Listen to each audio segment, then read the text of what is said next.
Ah, jeez. Okay. So past few days. Past it. We've had one hell of a fucked up week, right? And I will kind of go through everything and talk about it. Pretty much. So. Oh God. Okay. Realize, recognize. I don't really have like I didn't really structure.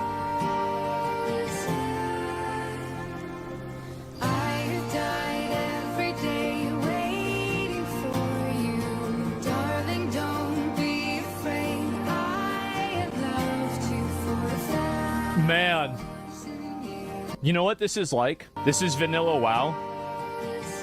That's Wrath of the Lich King. That's Mists of Pandaria. That's Warlords of Draenor. That's Legion. It's BFA. Shadowlands. Dragonflight. Real eyes recognize real eyes. Structure it like with the first time that like I talked about this situation, I kind of structured it in my mind how I would talk about it. This one I don't really have as much of a good structure to talk about it. And so I'll kind of pick up where I left off last time, which is my dad, you know, he did a test and the test said that, like, you know, his fucking liver enzymes, it was like supposed to be 120 and it was like 2,000. And like the nurse's assistant or, you know, like whatever assistant comes in and she's like, yeah, by the way, you got to go to the fucking hospital right now. And so we send him over there. Holy shit, not good, right? And so they didn't necessarily know what was wrong with it. And so they did an operation and they put a stent in around it. And they also did a biopsy on, like, there was like a mass that was like kind of obstructing, I guess, like from the gallbladder to the liver or something like that. I'm not a fucking doctor, okay? I'm not an expert on any of this stuff. But basically, I guess I'll just come out and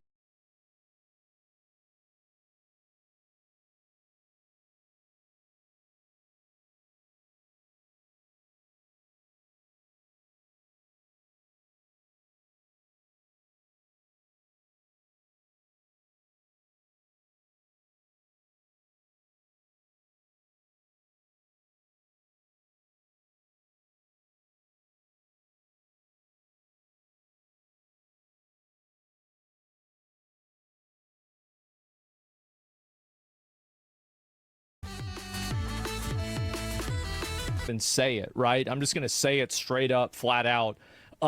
They think they can, with chemo and like a degree of surgery, remove it. But my dad's got pancreatic fucking cancer. That's it. That's what fucking happened. And we found out about that maybe, no, not, no, it was yesterday. So, yep, that's right. Oh, fuck, that's right. And so he goes and like, so they do the surgery and they don't even know like what it was or anything like that. Sad. Yeah, he's 78, right? And we're going to try to fight through it. We're maintaining optimism. There's a degree of you know, like there's a plan of action. We're going to move forward. I mean, he survived 6 fucking pneumonias, a million other fucking things, and at the end of the day, we're going to do our best, right? But that's where we're at. So that's why I took the day off. Yesterday, he calls me because they didn't, like,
Like, so the day before that, they did the operation and did all the tests. And so the doctor calls me and they explain, they're like, yeah, we're pretty sure it's cancer, etc. And so I'm on the phone with my dad and I'm like, yeah. So did you talk to the doctor? And he's like, yeah, a little bit about it. Now I'm like, yeah. I'm like, okay, well, yeah, they just called me. And I'm like, yeah, they said it was cancer. And, you know, I'm explaining everything to him. He's like, oh, yeah? I'm like, yeah. He's like, yeah, first time hearing of that. And I'm like, yep. They never even told him. And so I told him over the phone. He didn't even know that. And so then yesterday he goes and calls me. And he's like, yep, by the way, yeah, they think it's pancreatic cancer. And that's what it is. And he calls me. This is like 12:40 p.m., right? And I usually go live at 1 p.m. Sorry, 12:40. So it's like maybe, yeah, it's like 20 minutes before I go live. So after he tells me he has pancreatic cancer, they're going to have to do chemo and everything. He's like, so, you going to go live? And I'm like, no. He's like, why not? I'm like, I'm kind of stressed. He says, why? I'm like, well, I just found out my dad has pancreatic cancer. I'm like, yeah, what is it? So they checked, they finally found out that, what do you call it? It has not metastasized anywhere else, anything like that. And, honestly, I feel like his hospital visit was so fucking frustrating. He was so mad about it that I don't even think that he had time to be upset or worried about the cancer because the nurses and everybody there was pissing him off the entire time. So I don't think that he was really stressed out about it. He was just pissed off because he couldn't fucking sleep. So I finally got him home. I got him home last night, or not last night, yesterday in the afternoon. And hospitals suck. Yeah, they fucking suck. And anyway, it was actually 2 days ago that I found out about it. Yesterday is the day I got him home. And so, yeah, that's pretty much where we're at. And you can be annoyed. It was annoyed to be scared. Yeah, I mean, and it is scary. It's very scary. You know what stage? No, we're not sure. They have, like, their idea on it. Obviously, like, they've gone through everything, and they have, like, a treatment plan, etc. Pancreatic cancer, I mean, I'll just be straight up. It's one of the bad ones. It's one of the really, really bad ones. But they have an idea that they think that they can approach it in, you know, a way that's effective, right? It's the worst, pretty much one of the worst ones. But the fact is that we got so fucking lucky because my dad wasn't even supposed to get the appointment that day for them to do the test. He wasn't even supposed to get the test, except for he just randomly brought it up. And he wasn't even supposed to have that person. So like 3 or 4 different stars aligned that even gave us the opportunity, because he'd be probably fucking dead, right, at this point, if it wasn't treated and they didn't know what was going on. Because, like, his liver wasn't working at all. Like, again, they said acute liver failure, right? Now, if I hear that, that sounds really bad. And apparently it is. And so that's it. Miracles do happen. Well, we've already had a couple of miracles. We have. You know, we got to count on a few more of them for things to go ahead and, you know, work out the right way. But, you know, and I want to say that my dad is obviously, you know, he always tells me how much he appreciates you guys. Everybody, you know, I'll show him comments and everything of people being positive. He really appreciates it and says, you know, thank you. And, you know, it means a lot to him. And so don't, you know, he says take, he's not religious, but he'll take all the prayers he can get, okay? And this is right after he got over his 6th pneumonia. Like, this is pneumonia number 6 in 2 years. 2 years, 6 fucking pneumonias. And so anyway, you're stoic? No, I've had a couple of days to process it. And also, I'm stressed. Yeah, I'm really stressed. I'm really upset. It's not a good day to be me. It's a worse day to be him. But the fact is that you know, we're doing our best, and that's life. And you've got to keep going, and you do, and you try. You put your best foot forward, and you try to endure, and that's all it takes, man. And so I hope he's okay. Yeah, I know it's really bad, and it is what it fucking is. Yeah, it is what it is. And so, yeah, keep him off any sugar. Yeah, I mean, I think that they've definitely had a number of, like, dietary things for him, and he's going to take care of that. And so, intravenous tractor, without that ever happening, we've never known he actually had cancer. Yeah, exactly. God bless your attitude. I mean, again, like I try to be as as strong as I can be, and as I guess like direct as I can be and honest about this, and that's just what I tried to do every day. And it's hard, and that's why I had to take, honestly, like, as I've said, any day that I'm not streaming, there's probably a reason. I'm probably more stressed out than if I was streaming. And stay positive. I'll stay positive right until the end. No matter when it comes, I will. And so that's really where I'm at. What's his condition now? Oh, I talked to him earlier today. He's fine. He's fine. He's at home talking, and yesterday he had no problem sitting on the phone for hours complaining about the nurses and the hospital visit for plenty of time, and yeah, that's it. So he complained. He complained a lot, and so that's his surgery is scheduled already. No, it's not. They've got to do. They're going to come together, and he's calling. Hey, you're on speaker. Hello, pal. Hey. Hey, just happened to tune in. What, I miss anything? Well, you got a couple of things. I got a thing on my screen here that says failed to load module. What does that mean? I'll look at it later on when I come over. Okay. Anyway, I might have gotten another PA, physician's assistant, but I specifically told them not the one that I had before. Nah, because like his sodium was low, and like this woman crashed the fuck out about it. She said, "You need to go to the hospital." He's like, "What do you mean? I'm just gonna eat beef jerky. Shut the fuck up." And so yeah, no, I remember that. I said I just do like I did in Florida and in Nam. I just eat little handfuls of sugar. I mean salt. Yeah. And in the last place I'm going is the fucking hospital. Walks in there like her fucking hair's on fire, and holy shit, Yeah. Calm the fuck down. And did you look at my record with my family doctor? Yeah. Silence. No. I fucking saw this been low my whole fucking life. And so, that's one of the reasons I don't get all bloated up with water and shit. And I stay slim. Yeah.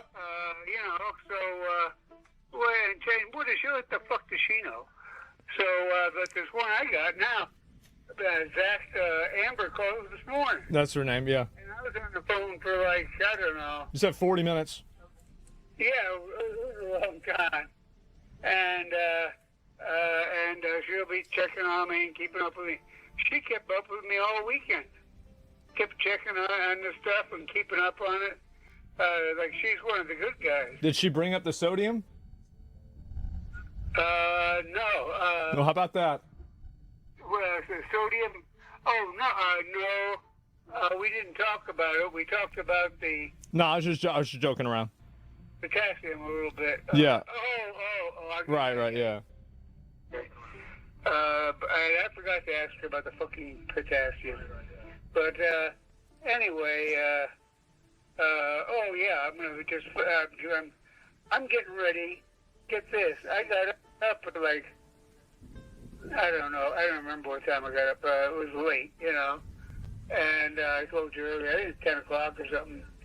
Right now, I'm just now finally eating fucking breakfast. It's been my back from where that other doctor wrenched my fucking neck around after I had those neck fusions and all, So, See, this is what I was talking about with you complaining about the whole fucking thing. Yeah, that's all you spent all that time just getting it, because it was fucked. That shit was fucked. This past like 5 days. He says, his neck is okay. I can go ahead with with the operation. Where they put the stent in. Yeah. Yeah, and so for you guys listening, a stent. They got a mass in my stomach. Did you already tell them about this? Yeah. I told them about the whole fucking thing. Okay, with a stent. Okay. Yeah. So anyway, so this guy. He says, it's fine. a nurse standing right next to him who's there all the time. And that guy, by the way, was an assistant surgeon or whatever it is. The guy that came in my room and talked to me about it, he seemed to know a lot more. I don't know. I guess he's training that guy. Hopefully. But, the nurse is standing right next to him, shaking her fucking head, and he just goes ahead. It pissed me off. Yep. But and especially when I got up there and I had to take all that oxycodone. Yeah. They kept feeding it to me until I couldn't take a shit and couldn't eat. Because, it don't come out, and you fill it up down there. And I ain't got that big a stomach. I ain't some fatso like the one that was in the goddamn bed before me. Holy shit. That bed had a ridge down the middle where the crack of her ass was. Or his ass. Who knows?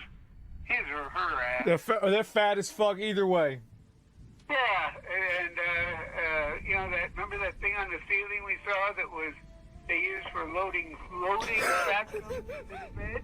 They have a crane. They have a little crane in the ceiling, you guys, on a track, so they can load them up next to it and then move them over onto the fucking bed. I don't think it's gonna be good enough. It only goes up to 625 pounds. Like nowadays, that might not work. Yeah, well, yeah. I think they put it in there because the one that was in the bed before me. Yeah.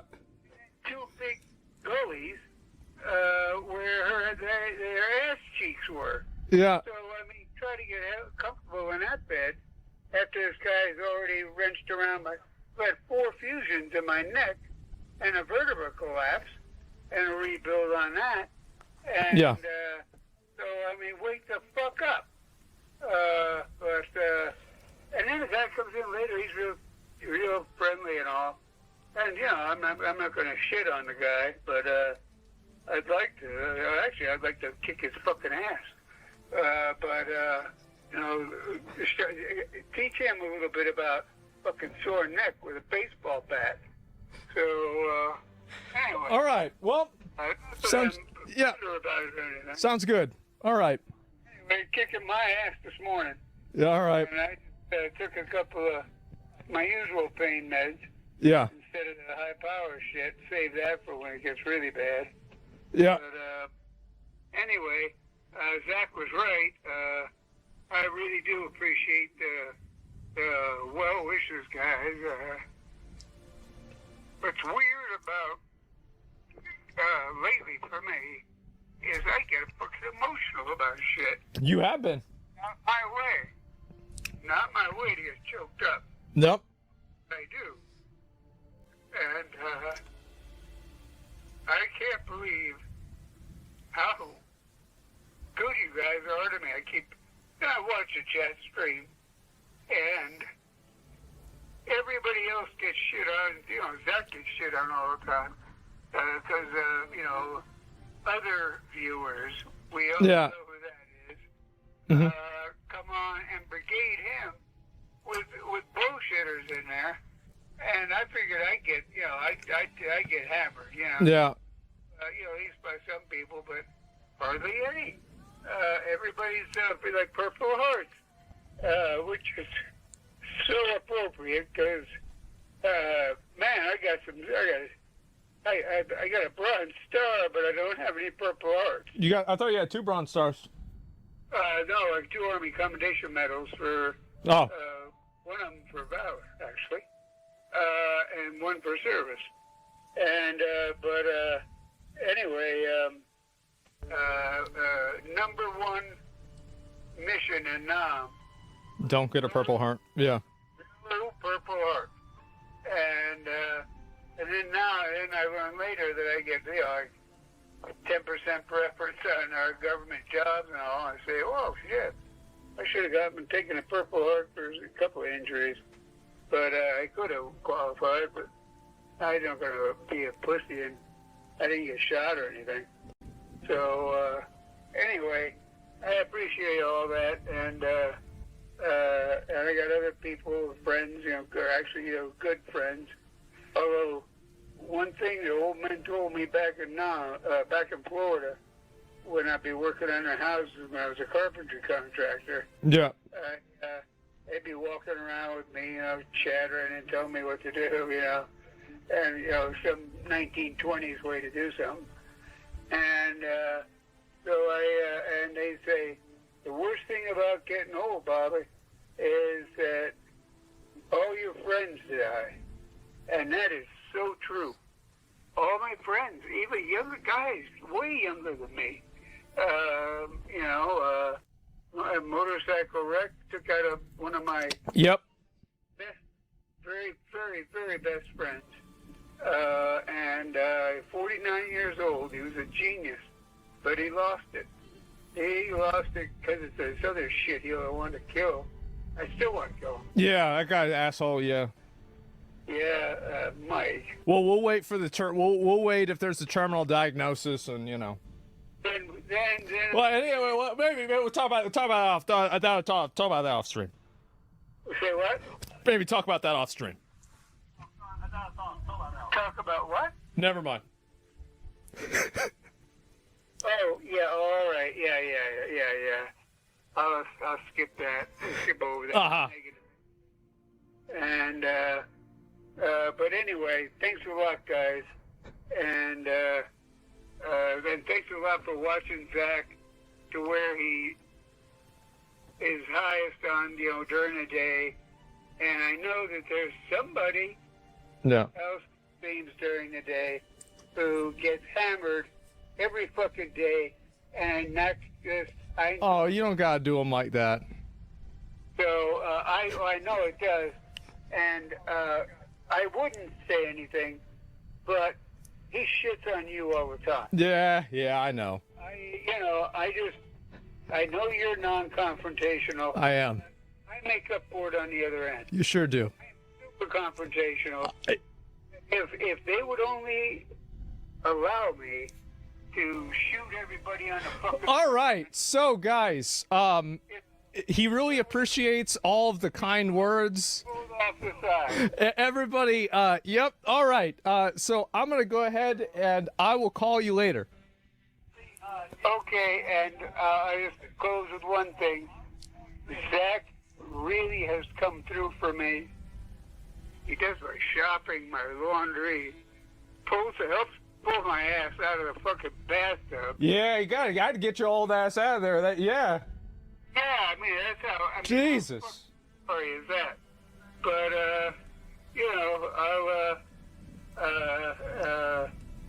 I'll come back as best I could. Yep. But one last thing. When I joined the Army and I went in basic training and went on hard labor within 10 days, and basic training, Yeah. spent a week in a hospital with a URI because we never had any hot water. I was the guy who had to get underneath every barracks. Everybody else gets hot water. By the time I get off hard labor, I get a shower in cold water, Yeah. So, anyway, I come home on my 3-day pass between Fort Benning, where I got basic training, and Fort Knox, where I got tank training, as I was a tank driver. And I got out of that as quick as I could, as the sergeants told me, when you go over there to Knox, I went to a special class for the last week of tank training on Nam, and guys who had been there told me about it. The sergeants, and their last day, their last closing thing was, so what all this guy shows you guys is, it's tough being taken over there. The first thing you do when you get over there is get the fuck out of a tank, because they just wipe those guys out. All right. And they were making sergeants. They were called instant, what is it, take and bake or whatever the fuck it is. Sergeants in 6 weeks. There are 8 weeks of extra training, and then you're an instant sergeant. That's how fast they're killing those guys off. And they needed sergeants to be tank commanders, and sergeants who were sergeants, they knew to get the shit out. What was the one more thing? So the one more thing was, I go home on leave. First day, I say hey to my friends and everybody, and Tell them what a shit time I had, getting, work details and all the other crap, and the getting the crap beat out of me by big guys with the bugle sticks, getting on bugle fighting. Yeah. And then me dropping them by sticking my bugle stick, well, it was supposed to be a rifle, between their legs, flipping them on their fucking back. Then it was my turn. And they would just let me stand there and beat the fuck out of these fat guys, these big guys. I love that shit.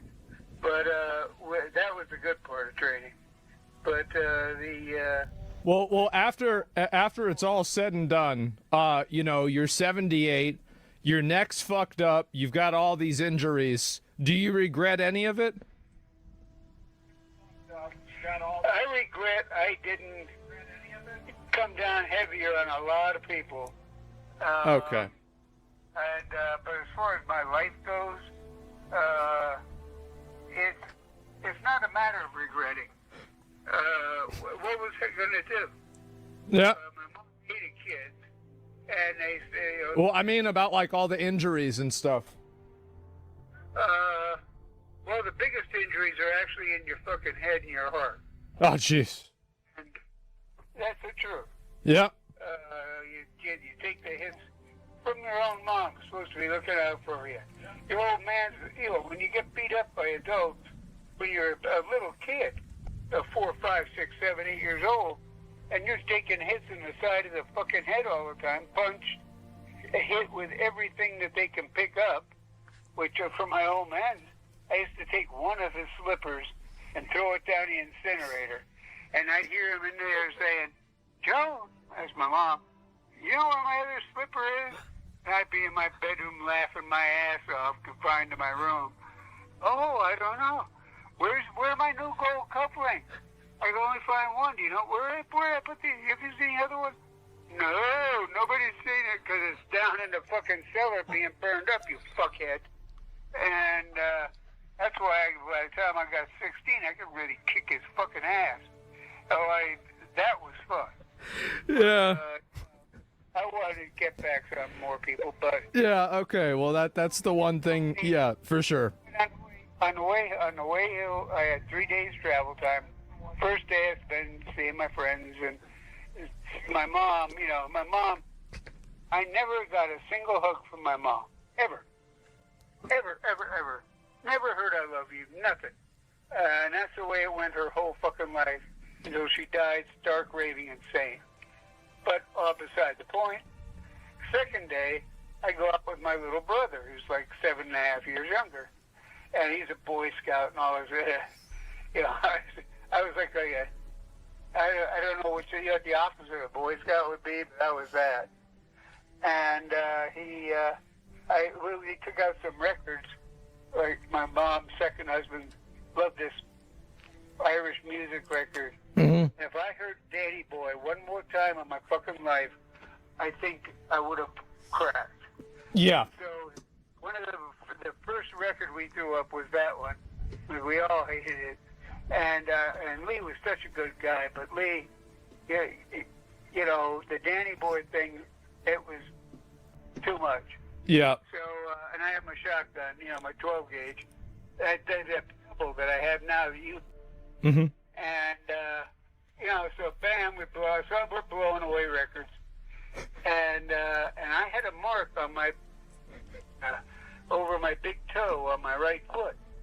And I was going to blow it off. And I knew I could take the pain, but, so I had it aimed down. And Gary goes to throw up the next one, and I thought, "Oh boy, get ready to start practicing your Boy Scout skills here, Yep. Benny." And he had never driven before, and we were out in the woods, and so he was going to have to drive the car out, never driven. And meanwhile, my toe would have been blown off. And so I aimed down there, and he threw the record up, and just reflex, I shot the record. So I said, okay, next time we got to stick it around in the other chamber, a full choke. And he, this is going to be good. I couldn't do it. I couldn't blow my fucking toe off. What a pussy. Wake the fuck up. Come on. Yeah. And I couldn't do it. So I get back in the car. I said, well, I figure, well, I'll get in half of this. So I told my brother, get behind the wheel. Mm-hmm. He said, well, I can't drive, Paul. Yeah. And I said, just try it. It'll be just out of the woods. It'll be easy. All you got to do is follow the ruts. And then I told him where to put Yeah, you had him drive, and you did the same thing to me, too. Yeah, same thing. That's the way you learn to fucking drive. I mean, I'm going to be a pussy. We're going to teach you by buckle your seatbelt. The car didn't even have seatbelts back then, So, get in the car, and I turned the radio down, get a little consideration because it was distracting. I like to listen to it way up loud, you know how it is. Yeah. And so we get out to this little side road, and he says, okay. And I said, well, there's nobody coming. Just cross the road, we'll go over to the highway. Highway 9, really, really busy. And we get there, and it's like semi-rush hour, and they used to have bumper stickers, pray for me, I drive on West 19. Yeah. And so I said, all right, let's go. And he freezes, He said, no, look at all the cars. And I said, well, yeah, when you drive, there are other cars on the road, Gary. And so he freezes. I just stuck my foot over there and kicked his foot off the brake and hit the gas. And I said, you better steer right, buddy. You're going to go crash my car across the street. And so, this is a 2 or 3 lane highway. And so he did. And I said, just steer it straight. Stay between, it's like coloring on your coloring. All right. Get in line. All right. I made him drive all the way back home. All right. And so at least I got that out of it. But anyway, on to Fort Knox. And we looked at some of those pictures yesterday of when I was at Fort Knox at the Tank Museum. So, and then one of my goals in life was to be in the Army, fighting a war, along with having a beard and having a tattoo and, being a badass shot and all that. So I accomplished all my life goals by the time I was about 24, 25. Yeah. And the rest of it's been like making it up as I go along. Yep. And that's why I've been through many things. And that's what I don't regret.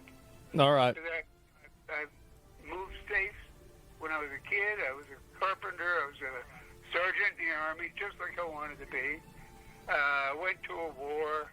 And all these different things that I wanted to do. Learned about who Plato was and did all that. So I've done it. I did it. I was a carpenter contractor. Yeah, no, you did everything, yeah. Yeah, I mean, damn near everything. I have to think for a minute. I'm sure I missed something, but not much. College professor. And, and I was a bum. Just was out on the road. Back then you could hitchhike, and I would hitchhike around, all around the southeast. Yep. Different states and everything. Ride in a hippie van, and I rode around with them for 2 days getting stoned, and it was great. We were just permanent stoned with a couple of hippies. Do you remember whenever you said just one more thing? No, yeah, well, you know how I am. There's always one more thing. I'm done with that thing, and now I got one more. Yeah, okay. Well, look, I'll give you a call later on. Thanks to everybody. I don't know what I did. I didn't get the beginning of when you started talking about this.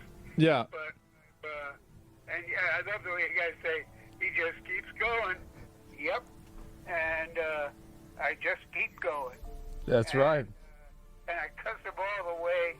I fight them all the way. I fuck them over all the way that I can.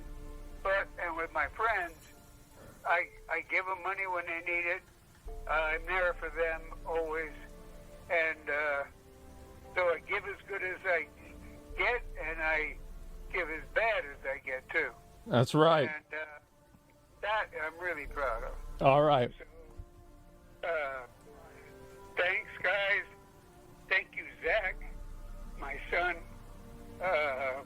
who I had faith in him, even when I didn't have faith in him. Yeah. Even when you shouldn't have. Yeah, I mean, you blow off a shitload of my money going to junior college. Yeah. And community, and again, min-maxing like he did. That used to piss me off so much, but in a way, he learned it from me. That used to piss me off so much, but in a way, he learned it from me. So what the fuck? And then this comes along. All I want to do, Paul, is play video games all my life. Fucking play. I didn't get a chance to play after I was 7 years old. I was changing my sister's diaper when I was 8 and she was 2 months old. Yeah. And this wasn't Velcro diapers, this was with the fucking safety pins. And my mom and dad would go out partying. I wouldn't even know where they were. 2 o'clock in the morning, I'm still up. I'm 8 years old, taking care of a baby. He's 2 months old. And that was my sister. So, it was tough, but I made it. There we go. Only part way, see? I'm not done yet. I like the way you made it kind of look like a dick. Well, that's just how it is. So, you forgot, the head flares out a little bit. Yeah. They haven't done anything to my dick yet. They tried everything else, but, Yeah. But the bottom line, thanks to all you guys. Thank you, Zach. I want to say that, get that out there. You really came through for me more than anybody else ever has come through for me, I think. I'd have to think about who that would be. Pop Bush. Maybe shooting himself up with his painkillers he's supposed to be taken by mouth. Yeah, I remember that. So I got back from Nam, died within a month or two. So, there are some people who came through for me, but never more than Zach has. So thank you, son, and again and again, infinitely, and thank you guys. All right. I will now. You can come to the end of the dick. And I've screwed around here enough, and I will see you later on, pal. All right, yo, and I love you. Yo, I've left you from the get-go. Yep. I made the call that you were born. Yeah. Well, everybody makes mistakes, right? No, that was the greatest damn decision after all those shrinks told me, oh, don't have any babies, you'll abuse them. Like I did, and then it occurred to me when I'm like 30-something years old. Yeah. That, holy shit, what am I talking about? And that's when your cousin Mike came to live with us. Yeah. Why don't we have, we don't have kids because your mother refused to get a job. But, and then the day we were breaking up, she shows me the fucking pregnancy thing. And what should I do? I don't know. I'll do whatever you want, Bob. So it's up to me. And I said, I'm not going to kill my own kid. Or give him away to somebody. What the fuck? And so that was one of the best decisions I ever made. Well, I appreciate it. Thanks. Well, yeah, because you're here. It wouldn't be appreciated otherwise. Well, you wouldn't be anybody. Would have been nothing. Yeah. You would have been a little blob and they sucked out of your mom. Yeah. So, but best call I ever made, and I'll see you later. All right. Yo, I'll talk to you later, Pa. One more thing. Yeah. Thanks again. Yeah, thanks. Bye-bye. All right, yo, bye. Yeah, thanks. Bye-bye. All right, yo, bye. I honestly, I thought he was about to do that one more thing, bro. I thought we were about to go back to the beginning. Yeah, and so that's it. Yeah, one more thing, bro. Like, there it is. And so, man, that's the shortest phone call I've had with him probably this week. And so, yeah, we're gonna record some of the videos. He's had like a million fucking stories to do. Honestly, this whole fucking fucking cancer shit, hospital visits, medical entropy bullshit. I've been like, man, like we gotta get this shit done. Like, so I've been. So we have all these like family photos and shit from like fucking the like 1700s and shit, or 1800s, and we're trying to get all of them organized. I have like 80% of them done, and I'm gonna record them and have them tell all the stories. I'm gonna put them online, and so that way people know. And so that's it. And so, yeah, that's what it is. And I thought I didn't have cancer. It was a gallstone problem. That's what we thought, too. And turns out that was not true. And so that's it. And anyway, George Washington photo, not that I'm aware of. But, yeah, that's pretty much what's been going on with me. That's why I was gone for a couple of days, few days. And that's just how it is. That's just the way it is. That's where we're at. And we're going to do our best. And, yeah. That's it. Is it treatable? Yeah, they're treating it. They're working on it. I mean, obviously they're gonna try and do whatever they can. I mean, that's what makes sense. And it hasn't metastasized or gone anywhere else. And so, again, count your blessings. It's one of those situations, right? And so that's it. Sometimes the most scary things in life aren't the ghosts and the monsters and the spooky stuff that we've been raised to believe. I actually genuinely believe the scariest things are what human beings are absolutely able to do to each other. Now, this is an island known as Little St. James. It's it's a cute name, but there are other names for this island too. Those names involve the Island of Sin, Orgy Island, or more commonly known as Epstein Island. Now, on this island, there was hundreds, from what I understand, about 1,000-something victims. A lot of those victims apparently seem to be minors. Now, these kind of stories circulated for